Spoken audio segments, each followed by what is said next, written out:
ఇక్కడ ఉండే ఒక ఎక్స్ఎమ్మెల్యే డైరెక్ట్గా పోయి సిద్దిపేటలో మా మాజీ మంత్రి హరీష్ రావు గారి క్యాంపు కార్యాలయం మీద దాడి చేసి అక్కడ ఉండే బోర్డులు ధ్వంసం చేసి హరీష్ రావును పెట్రోల్ పోసి తగలబెడతా అని చెప్పి బహిరంగంగా కెమెరాల ముందు మాట్లాడితే కేసులు పెట్టలేని సన్నాసులు పిరికి పందలు ఈ రాష్ట్ర పోలీసులు. మీరు ఏమో అనుకుంటున్నారు కానీ పక్కాగా నేను చెప్తున్నా, రాసి పెట్టుకోండి.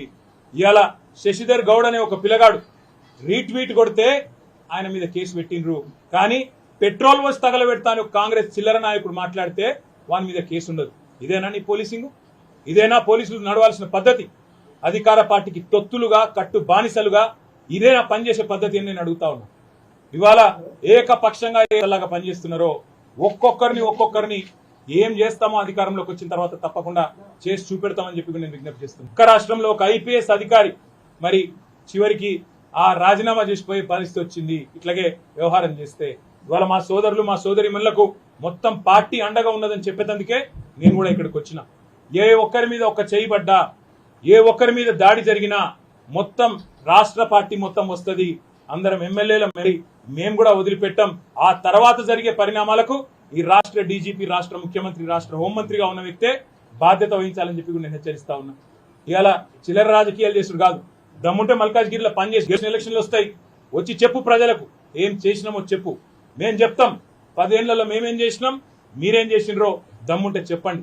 అంతేగాని ఈ చిల్లర రాజకీయంతో భయపెడతాం, బెదిరిస్తాం, గుండాగర్దితోనే నడిపిస్తాం అని ఎవడు అనుకున్నా, ఎవడైనా సరే, రేవంత్ రెడ్డి అయినా మన తొత్తులైనా సరే తప్పకుండా చెప్తా ఉన్నాం, దానికి తగ్గ ప్రతిఫలం అనుభవిస్తారు. ఇలా మా రాజశేఖర రెడ్డి గారు ఇక్కడ మంచిగా పనిచేస్తుంటే మీకు కళ్ళు మండుతున్నాయి, ఓర్వలేని తనం. ఆయన ఎంబడ కార్పొరేటర్లు ఇలా విస్తృతంగా తిరుగుతుంటే మీకు అర్థమైతలేదు. మీ ఎంబడ రాలేదు కాంగ్రెస్ పార్టీలకు అని చెప్పి ఈ రకంగా వ్యవహారం చేస్తా ఉన్నారు.